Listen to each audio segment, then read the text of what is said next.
Now at noon, the U.S. State Department has just sent out an alert to U.S. citizens and legal permanent residents to get to the main airport in Afghanistan as soon as possible.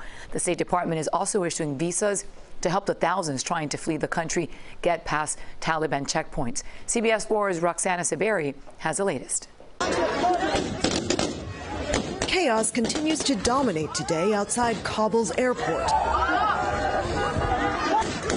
as Afghans try desperately to flee their country.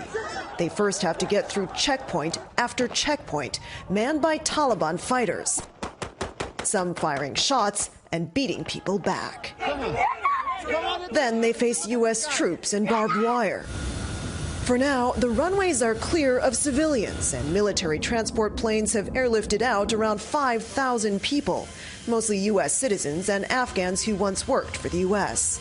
But with around 60 to 80,000 left, by President Biden's count, Defense Secretary Lloyd Austin acknowledged evacuations aren't moving fast enough.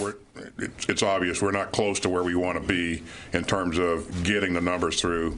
The military flights are first come, first serve. Afghan-American Zohal Abdulrahman says her brother-in-law, who just got a U.S. visa, was heading to Kabul airport today when she lost contact. We're really anxious to get him out of there as soon as we possibly can.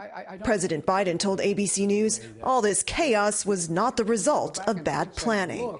But the idea that somehow there's a way to have gotten out without chaos ensuing, I don't know how that happens. I don't know how that happened.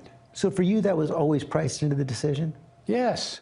I think they should have moved fast enough to begin with, right when President Biden announced that the U.S. was leaving. The U.S. will soon have 6,000 combat troops on the ground to help with evacuations.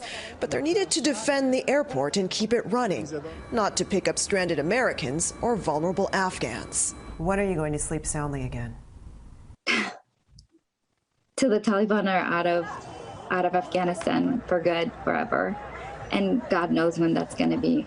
CBS News has learned the U.S. mission in Kabul is getting reports that the Taliban are blocking some Afghans with U.S. visas from getting to the airport.